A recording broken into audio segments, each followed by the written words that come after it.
Welcome to the second news episode. These will come out sort of at the beginning of every month, and I will cover things that don't really fit into the other videos, as well as I'm going to try and make some mini tutorials on some stuff that happens in all the other videos, so I don't have to sort of bury that information in one of those. So in today's episode, we'll be talking about new items that I've bought and some of the things I'll be sort of playing with.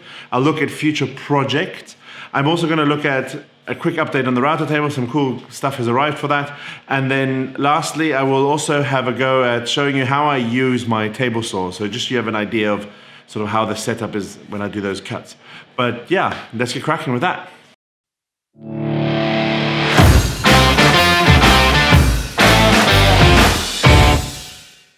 So, I bought a few things this week. Firstly, I want to touch on some of these books. I bought two books. One, The Why and How of Woodworking, as well as The Soul of a Tree.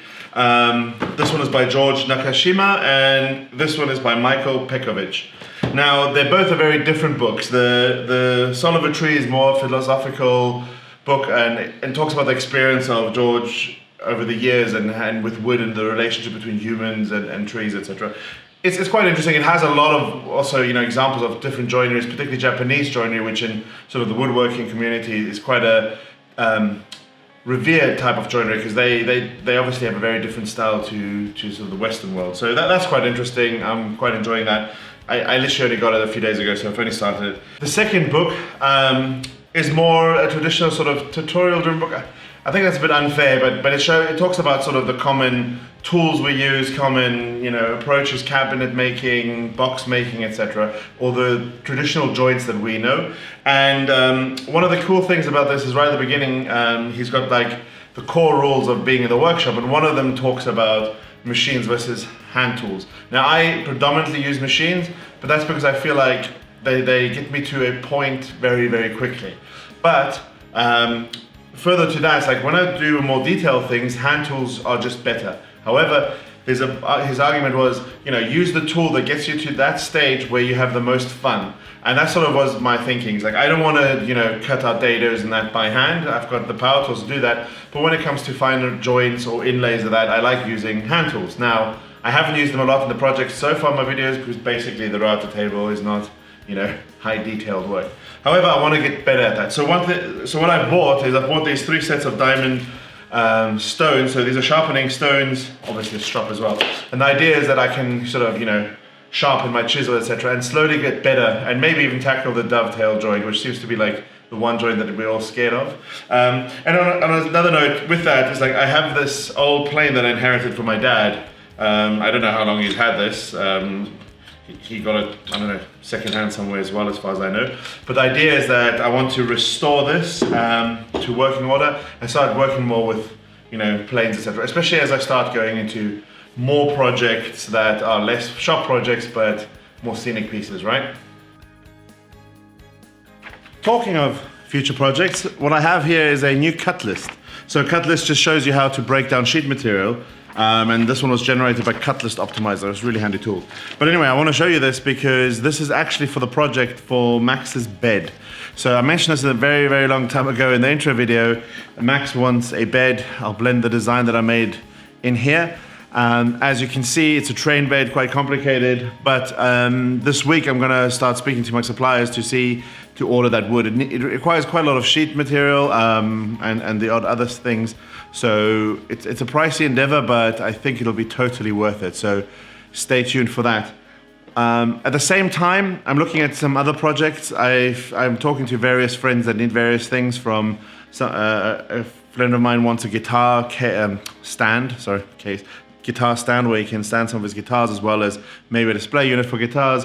I'm still working with Ollie on the flight simulator concept. That'll take a while, also because he needs a lot of the equipment, as well as we want to do it right and see if we can build it modular. So I'm starting to think about those ideas. But on that note, if anyone has any ideas of things they'd like to see, I'm definitely going to start making smaller things. As soon as that router table's done, I'll start looking at maybe doing some dice vaults or something geeky like that, that looks quite pretty but is easy to make, and also to show off the router table. But if you have any ideas, please, write in the comments and so forth, and let's go from there.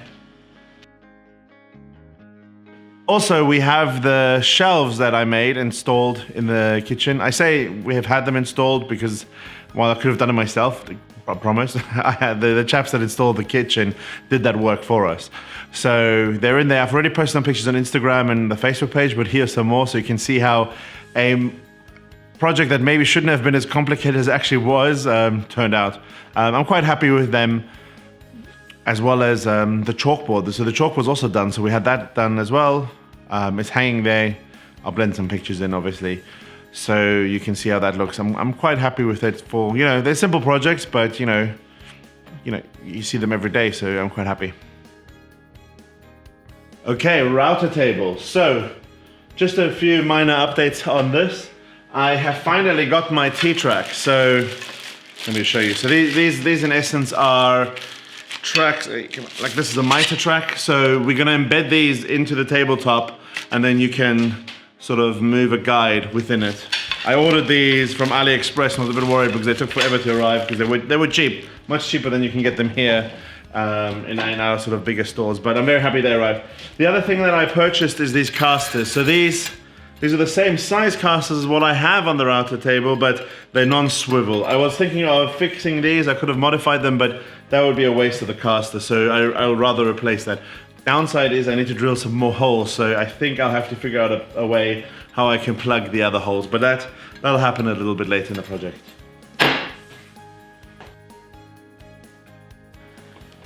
I got some feedback that people quite enjoyed me showing the instruction on how to change the router bit. I guess I've got quite a few viewers that don't know anything about woodworking, like me pretty much, but that haven't seen that part. So I will share. Please don't take it as a tutorial. There's much better videos out there on how to actually do these things and set that up. It's just sort of a primer and to share what I know, and it's kind of the idea is I want to learn together, right? This is learning to wood because I'm learning as well. So anyway, this is sort of the table saw I have currently. It does its job pretty well. Obviously I complain a lot about it, but that's more due to the nature of time it takes to cut something with this. And that's like kind of what I want to show you, is like, what do I need to do for all the different cuts, etc. Pretty basic overview. You have the saw blade here, it spins, you push the wood that way, it cuts it in half. Never move a piece without either the fence, which I'll show, or this crosscut sled. Super important. Also, this back here is called the riving knife. That's super critical for safety. It prevents wood from drifting back into the back of the blade. And the reason that is bad is because these back teeth will pick up that piece of wood and shoot it out this way at about 200 kilometers an hour. This thing moves fast. But anyway, I'm going to show you how I would do the different cuts, just talk very briefly, and also how to set it up for each of those cuts. The first cut I want to talk about is a cross cut. So what that means is you cut across the grain. It also generally means you cut it along the long lengthway of the board, right? Whereas a rib cut would be this way, where you cut it with the grain, but also with the length, again, instead of against. So what you do for that is you have this mitre gauge, I guess, or cross cut guide, whatever you want to call it. You bang it in there. I can then flip it open, and then bam, you go. However, there's some setup required. You can't just go and cut willy-nilly. Firstly, this thing is movable, so you need to make sure you have the right angle. So it allows you to do like 45 degrees or so. Most of the cases you do 90.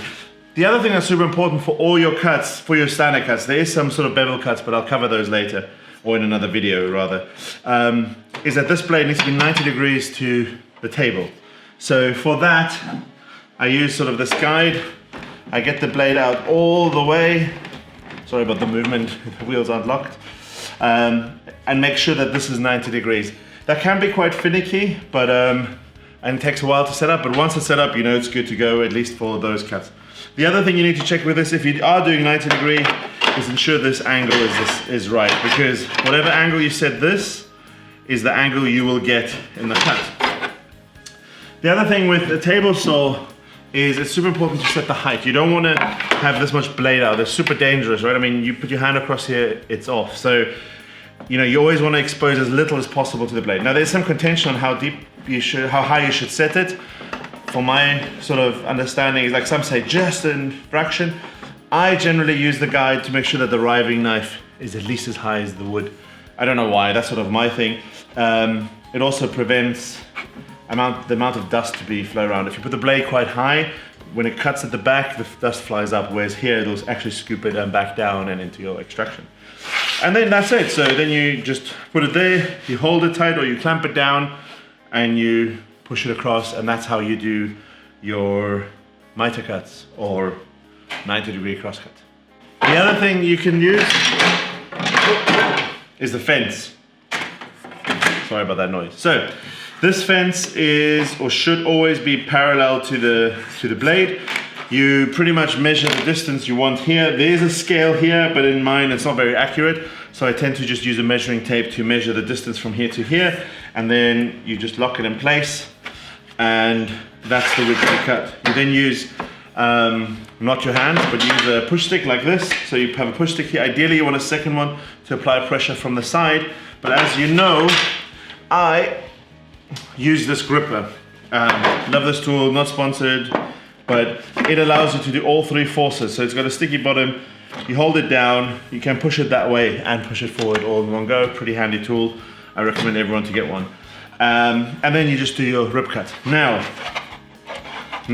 that's pretty much it. But what is my frustration with this?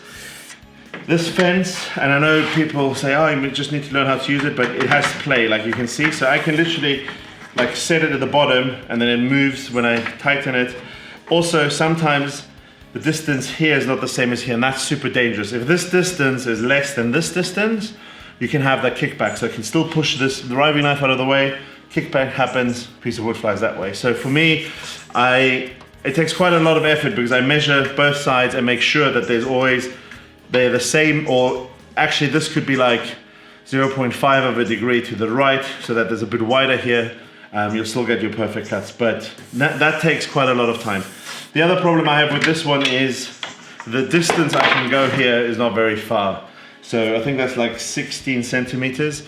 That's not very far at all, especially for bigger projects. For the small stuff that I build, no problem, but for anything like the router table or cabinets, or I built a table, etc., it's just not enough. And in that case, I have to use this small like placement table. Now this isn't the most accurate, I won't lie. You have to measure a lot, especially because you have to change the lengths at both ends. So it does take quite a long time to set this table saw up. But again, it's a job site table saw. This is designed to be taken to construction sites and people can just use it there. So I think that pretty much covers it. I'm hoping to replace this with a more industrial type machine. Industrial type's the wrong term. Let's rather say what's the name? Formatkreissäge in German. Let me try that again. What I'm looking into doing is replacing this machine with a bigger variant. They're called, I still don't remember.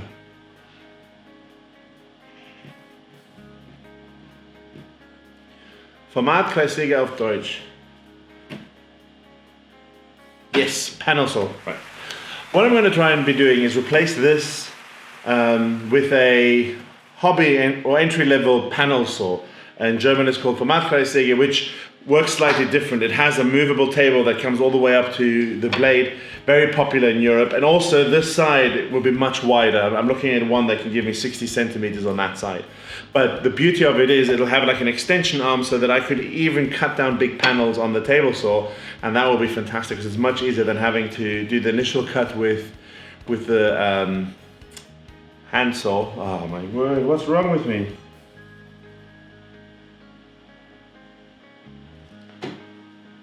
Circular saw, right, my word. Anyway, what's cool about it, it has an extra surface on the side and an extra arm so I can cut down whole panels. That's why it's called the panel saw. So I could take a whole sheet of plywood potentially and cut it down on the table saw, which is much nicer than using a circular saw, as that is also quite tricky to set up. But I'll show that actually. When Max's bed stuff arrives, I'll show you how I cut down that wood again, and then you can see the tedious setup for that.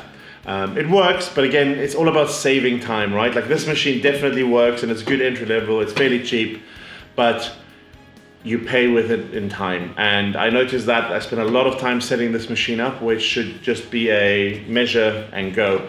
but because of various issues in that, it takes longer. But yeah, that's pretty much this table saw, and I hope that was useful. If you have any further questions, just put it in the comments, and yeah. And that's it for this news update. I know it's pretty short, at least I think it's pretty short. We'll see after editing, but it'll definitely be easier to edit than all the other videos, less cutting. Anyway, I have 315 days left. I've only completed 2 projects, so 18 to go, but I think I'm tracking okay. The router table is quite a big project, and I'll try and knock out some smaller ones. I'll definitely build something for my sharpening stones, so that they don't move around and I can have it like in one thing. I saw something somewhere. Yeah, I'll tell you about it later. Anyway, please subscribe and like, and I'll catch you later. Oh yeah, one more thing. I have reached my target of 75 subscribers. Ironically, Jordi shared this video with way too many people when I sort of gave the last news update. And yeah, we got there very quickly. But I don't have many color choices yet for the router table, so please, please, please, if you have any ideas on what colors I should make the router table, as a reminder, it was for the bottom base and then the actual towers, what colors, you know, I should use. I'm leaving that totally up to you. Please use the hashtag router table. Paste the 2 colors you want, first for the bottom, then for the main tower base. And what I'll do is in the next news video, I'll allow you to vote what color I should do it. Thanks.